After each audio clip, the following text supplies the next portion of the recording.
All right, here we go. So we're going to do this line by line exactly how you should take coding questions. Write a function named Collatz, define Collatz, that has one parameter named number. All right, cool. If number is even, how do I figure out if something's odd or even? Josh? You have to do it like percentage to equal 0. Percent to equal 0. Perfect. So if number is even, what are we going to do with it, Matt Dudley? You're gonna number equals int number divided by 2. So number equals, I don't need int here for number, so I'm just going to go number divide 2. Who remembers what this divide does? Van? It doesn't it. No, I'm not sure. Katan, do you know?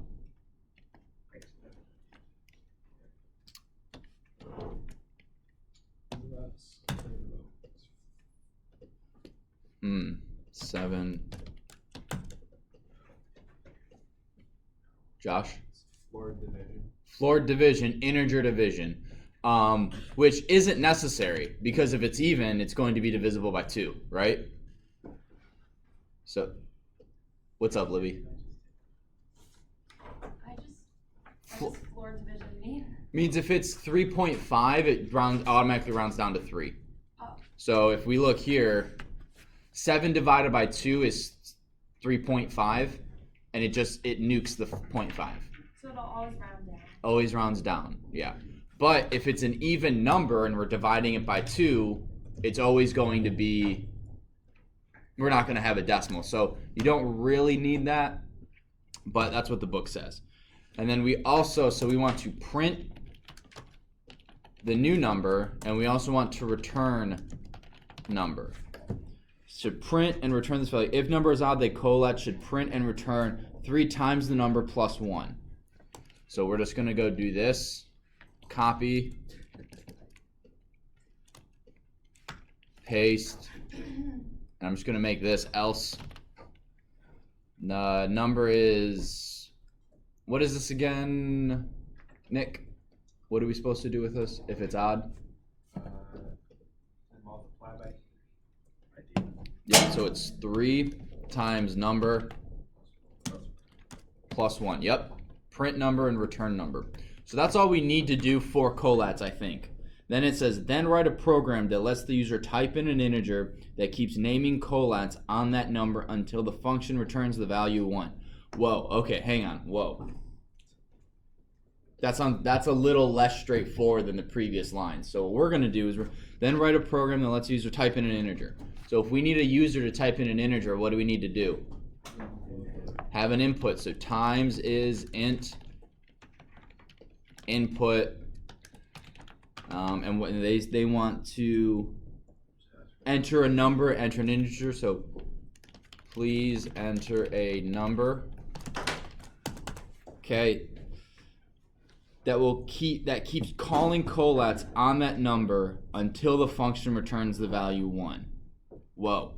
That keeps calling, so we need to call Collatz, so Collatz with a number. So maybe not times, let's make this num, Collatz num. And because we know we're returning numbers, what does that mean we can do outside of the function? Anyone want to take a stab at that one?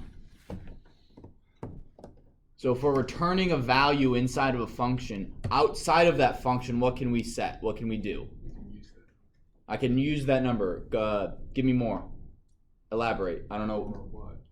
What? For what? Like. What do you mean I can use that number? You can use it to call a function. Yes, but there's something I have to do outside of the function in order to do. Pertaining to this. Right, wow.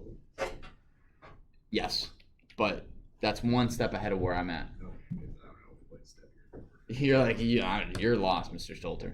Probably. Matt? You can say that it equals Collatz. Yes, I can have something equal Collatz. So let's go with X for now because I'm not 100% sure what it needs to be. X is Collatz. So now that we've done that, it needs to return. It needs to work for this until the function returns the value 1. So if X is my number, Katan? So you can put wild n as a wild num is not. Would it be num in our case?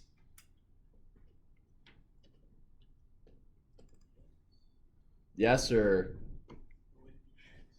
it would be X. So we could either change num here, or we could put X here. Doesn't matter. We're gonna make it num. Now, one thing I want you guys to look at, I saw on some of your guys' homework, the same variable was used in 3 separate different things that all interacted with each other. So the code didn't work. It was like 4 scores in scores. Scores is input. So it was really confusing. It took me a while to finesse. It's like, okay, no, that one needs to be this. This needs to be that. That needs to be this.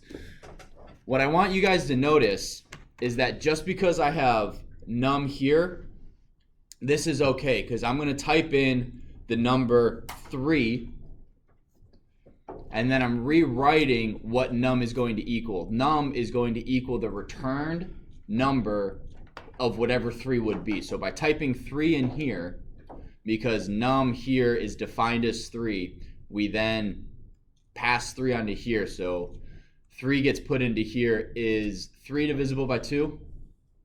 Yeah. No. Not like evenly. No, it doesn't. Yeah, not evenly. So then it's going to go down here. So 3 times 3 plus 1 is what? 10. So then this num now becomes 10, and then we enter into this loop. So I could also not have this line here at all and just put it in here. So our code will work. What's so funny? I didn't, is that a joke? Look at Zeke's screen. Zeke, what are you doing? I typed in a really big complex number, and it's like, it's literally been running 5 minutes. And it's like, I mean, it should arrive at I was 0. gonna ask, is there a way to get like a number that's like so big, like it's like a infinitely weirdly big, like an infinite number that would make the collective go on forever? You mean like infinity? Yeah. No, because it just says anyway, Well, like it's all right. So real quick, I'll show you guys something. Let me finish this, and I'll come back to that answer. So this will work as long as they don't enter in 1, which is fine. So we want to print. So this should be it. It returns the function value 1 amazingly enough, blah, blah, blah. Even mathematicians aren't sure why, blah, blah, blah. Remember to convert the return value from input to an integer with the int function, otherwise it'll be a string value. Hint, blah, blah, blah, blah, blah. So let's see if we're correct. So all I'm going to do to test if this is correct is the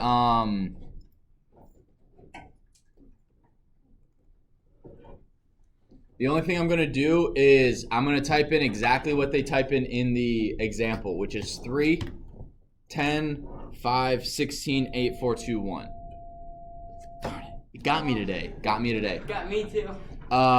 So my code works, the math is right, and it does exactly what the answer or what the book wanted me to do. So this is good. We're done. This is it.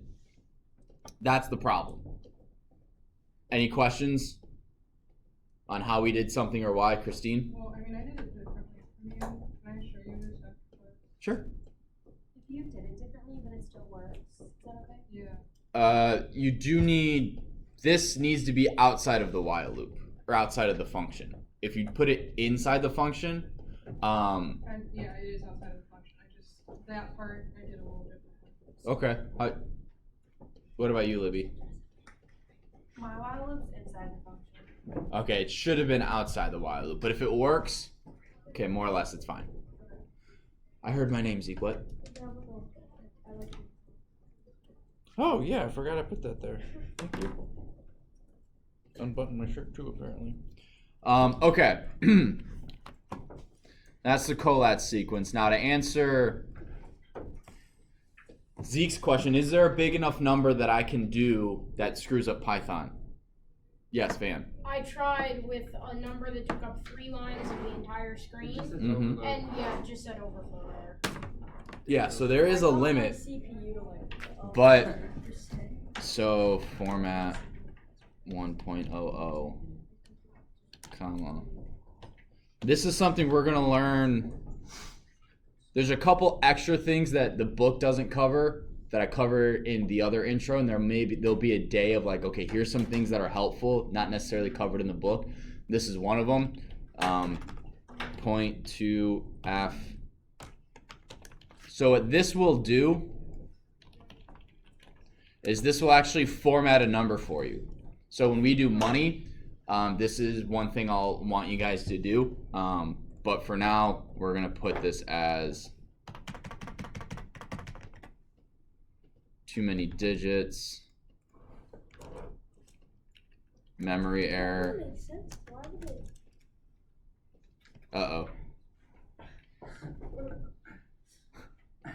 it? It's thinking. And I can't control C it. So we're just gonna let that sit there for a minute. Wait, Not- what is it supposed to do? What did you just do? I'm telling it to make that 1.123456789 have. That's 1,000. That's 1,000,000. 10 million decimal places. Wow. And we're You waiting. failed to have a 100 or whatever you want. Well, yeah, this thing died, so I have to. I kind of broke it. Is there an When you infinity sign I can't can close write on out, I'd like restart. No, that would destroy it. So here it is. Let's try that again. So let's format whatever number. So 1.1, 1.1, comma, dun dun. Let's do 100. Let's just start easy.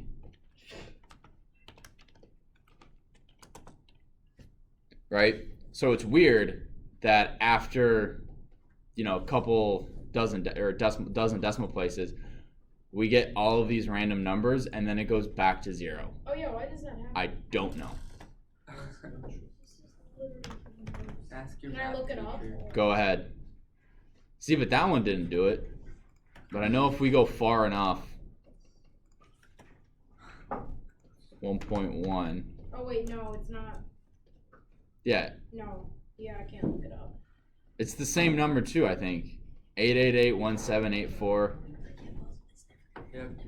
Yeah, I can't I'm look it gonna up. let this program run all day and see if it'll ever. Mr. Stolter, can you look it up? That's terribly. Oh, that's right. You guys don't have any Wi-Fi. Power. What am I looking up? Why are there? Actually, copy and paste the numbers. Maybe it's the same pattern or something. Or like format Python. Why random numbers? Broke it. I actually kind of feel No, it should not go on. No, that doesn't show up. Python format. Format. I'm at large down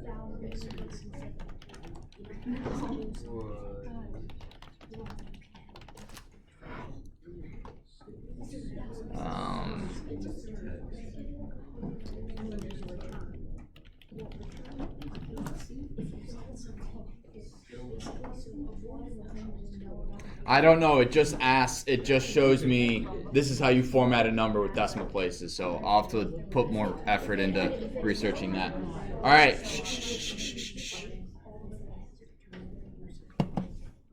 All right. So, how you guys feeling with functions? Pretty good.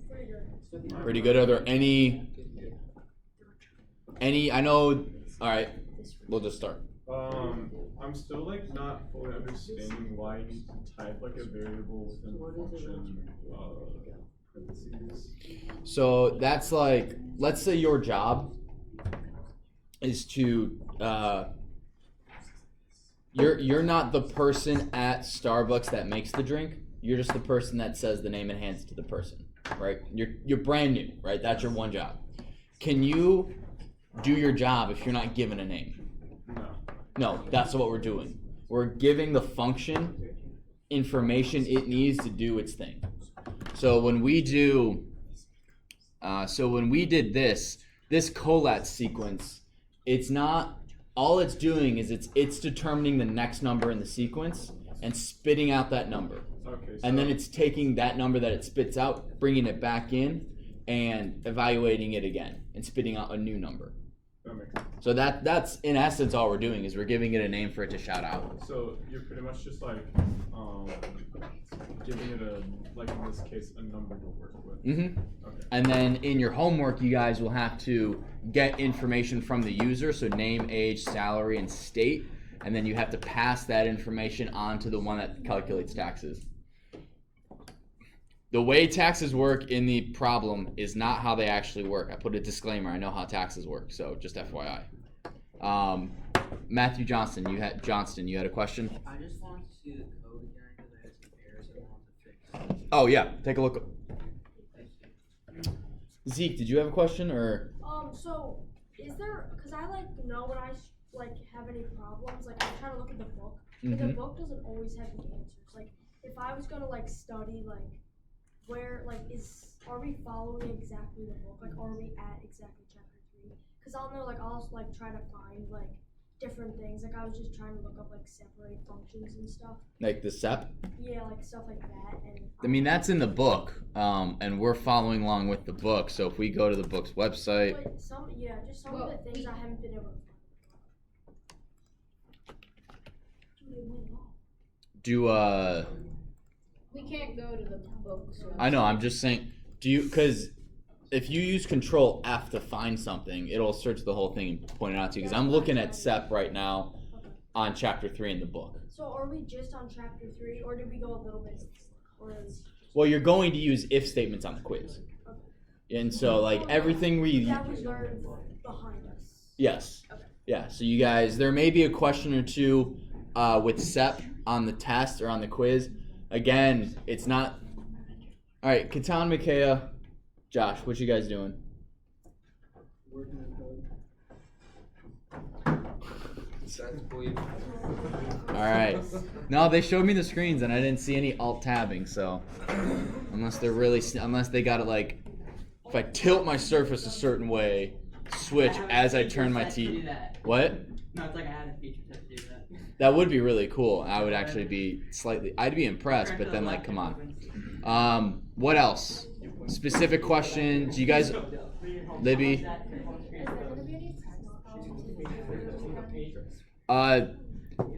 Yes and no.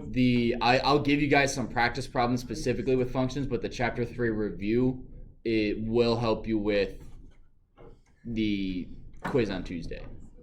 So is that enough, the practice, the chapter review, or would you like a few more practice problems that are maybe a little smaller with functions? A few more smaller ones? Okay. Those ones won't be graded, but I will put them on campus shortly after class. Van? If someone went to all that trouble to program in some sort of anti-detection system, could you really be mad? If they programmed it in Python or something? They programmed it in Python, I'd be impressed, but I'd be like, oh, you don't need this class. Do whatever you want. Yeah, I guess it's true. If they can program that. Mine's really, really slow draining, but his Mine goes away. his is just I don't know, Maybe you coded it wrong and it's just returning the exact same number over and over and over and over and over and over again. because it's going down just really, really, really slow. Wow. I don't know why. Yeah, that's probably also going to drain your battery, but. Yeah, it is draining. All right, so I'm going back. popcorn questions. JD, what is the scope of a variable? Scope is whether it's local or global, right? Yep. Carter, what is a global variable? Is it global variable? Is that a variable that's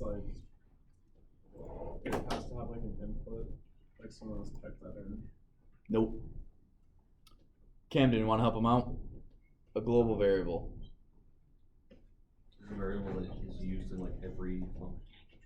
Yes, it can be used in every function. So once we create it, it's usable anywhere. Whereas I have a random name generator. Whereas Catan, what is a local variable? If a global variable can be used anywhere in the script, what's a local variable? A local variable, would that be one that can only be used in one certain place? Yes, and what is that one certain place? Within the main function. Within what? The main function. Within a function. It doesn't have to be the main one. It's just any variable that's created in a function can only be used in that function unless you pass it along or potentially return it and make that be another variable. Any questions on that? Could you give an example of a local variable? Number. Or if we did, name would be a local variable that we could not print here.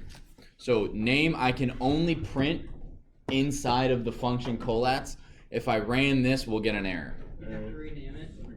I would have to return it or pass it along or something like that. Then what would be global? Global would be if I put it here. This would be usable anywhere. I believe even inside this function, but I think, no, actually it wouldn't be.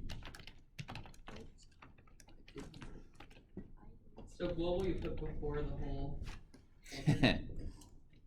No, that is right. Say what? Global you put before the whole function. Doesn't matter where you put, well, it does matter where you put it, but like if I were to put Zach, the name, variable name Zach, after here, please enter a number, and then it prints Zach each time. Or if I put this after it, I'll actually get an error. Now, why am I getting an error? Hi, Libby. Bye, Libby. Have a good weekend. Thank you, you too. Bye, guys. Why am I getting an error? Right, so, well, hang on. So take a look. I want you guys to pay attention to this. So if I have name here, please enter a number. It works. I get 0 errors. But I'm going to use my random name generator to get the next name. And I don't know who it is yet, so you can put your hands down. So the lucky person, so be paying attention. It makes a name. Well, hang on. Yes, out of you guys, my computer's going to randomly pick one of you guys. So when I put, Python script? what? Is it a Python script? No, it's a website. Dang. And then I can even like get you guys in groups of 2, 3, 4, 5 teams, 2 teams, 3 teams, 4 teams, 5 You teams. make it a Python Oh, I script. thought this was gonna run like a random one of our names. No, it's on my screen. But we're getting off topic. So again, the code works when name is here. I want to see if you guys can figure out why it does not work when name is here. So I'll give you guys a second.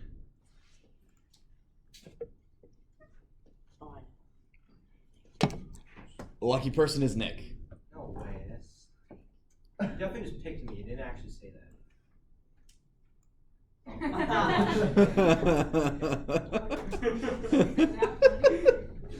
So Maybe it's actually a voice recognition website. And No. it just recognized your voice. no.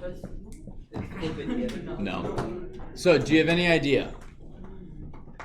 I would assume it just needs to be after like the wow. It needs, well, if it's here, it's broken. It breaks. We get an error that says, oops. Let me run it. Oh, darn. Come on. We get an error that's saying name is not defined. So in line 2, print name. So it's saying when we get here, name is not defined. Yeah. What? I don't know. No clue. All right, let's see who's next. Hang on, let me slide up. Where's my mouse? Christine, any idea? That's gonna be called up. So it's for the name equals Zach thing, right? Yes. So when name is Zach is here. So it might be because you have the print name up there and it's under, maybe it needs to be inside, like before the while loop. Well, yes, it does, and it works, and I'm just asking why. Because it looks better there. It's not because it looks better. Carter. The reason why it works when it's in between the num and the while loop is because when it's in between those two,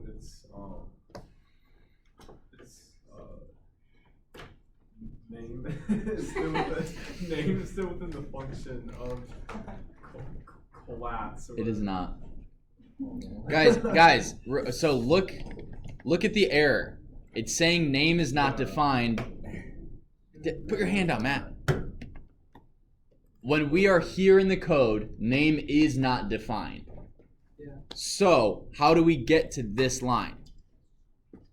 By calling the function. Josh B, you're next. No, why am I staring at you? There you are. It started with a J. So Josh B, what do you know? To make name defined. Yes. What? Yeah. What? Have we tried putting name before the while? Yes, we have done that. I'm at it. It doesn't. It's already global.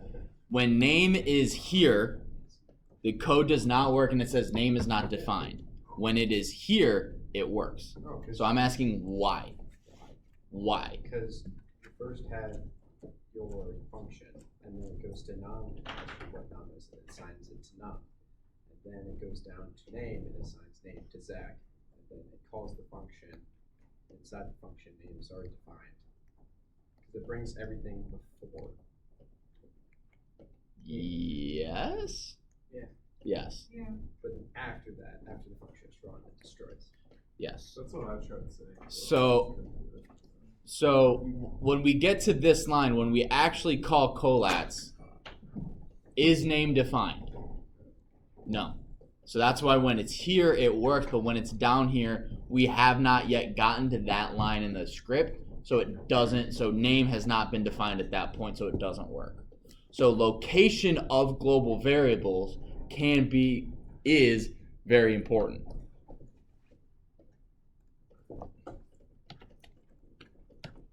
Now it'll work.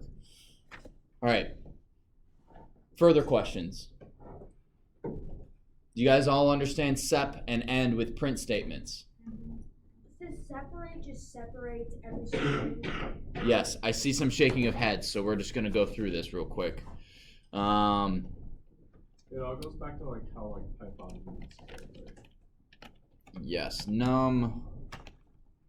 Let's do name, num, number. So, and I don't want it to print name. Please enter a number, 15. Oh. Num. Just common numbers.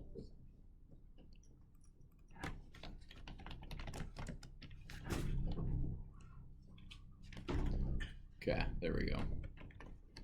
So Zach 119. I want this, what I want in between these is I want each one of these printed on a new line, but I don't want to call print 3 times. So what I would do is these commas are separators, right? We're not printing the same thing. We're not creating one long string and printing it. We're printing 3 separate entities, 3 separate objects. A name, a number, and another number. So what we're going to do is we are going to use the sep, which stands for separate. And what do we want to separate these with? Hang on. JD. \n. We want to separate these with \n. So now when we run this, and I type in 1, it prints each thing on a new line. Because it goes name, and then this comma basically becomes a \n. So it gives us a new line, and then it prints num, new line, number, and then that's the end of it. Now what if I want to end this print with something else? What is the command to end a print statement with? Josh Mariotti? The end of print statement? Yep. Is it end It is. colon?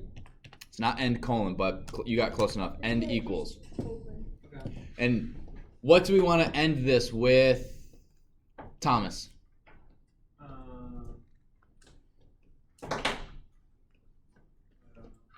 Well, what do you want to end it with? Smiley face. You're not Thomas. Thomas. You mean just like in general? Yeah, what do you... No. Just what do you want this to end with? We have \n for in between. What do you want this to end with? Stop talking for him. If you pick smiley face, I'm not accepting it. Frowny face. There we go. So a little frowny face because he's sad. What? Do a frowny face.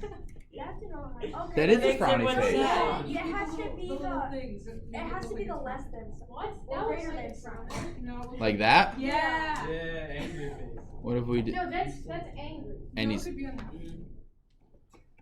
now he's angry. That's like malicious. Okay, that's angry. So that's just like. All right, we're just gonna go with frowny face. Like All right, so now when we run this, we get, oh, what if we wanted this on its own line? Let's see. Caleb, how would we get this on its own line? The 19. Yeah, we want this right here, the frowny face, to be on its own line. Do you print something, or do you just Nope. press enter? Nope, we need to edit something in this line of code right here.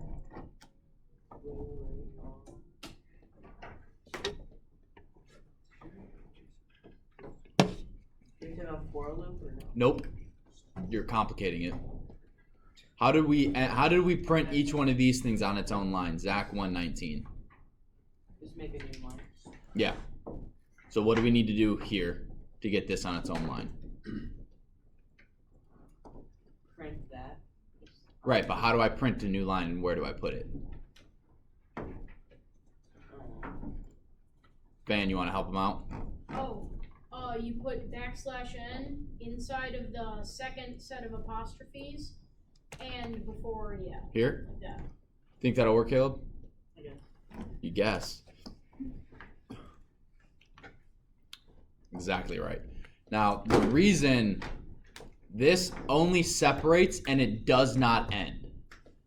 This will only end and it doesn't separate. So if you want to end with something besides a new line, you have to put new line, that \n. So does a \n mean new line? Yep. Okay. Yeah. I'm confused. I was like. Oh yeah, it's called an escape character. \T is a tab. So if I put T there, it's how you code in a tab. So brown. So tabs away from them. Yeah, so it's as if you hit tab once. So \T. \T, yeah. And then on the test, I remember you said, "How do you stop a running thing?" How do you stop it? What do you mean? How do I stop a running Like thing? a running, like a Total. continuously running thing. Like What an was it? endless loop? Yeah. Cause like you had like some like alt delete thing question. What was it? It's Control C. That's you under it? Yeah. Well, I can do that here. It's called a keyboard interrupt. Do you use that or no? 'Cause I just hit the little X. I mean, I could, but this is faster. Yeah. But does it still have to ask you to stop it? No, it just does it. So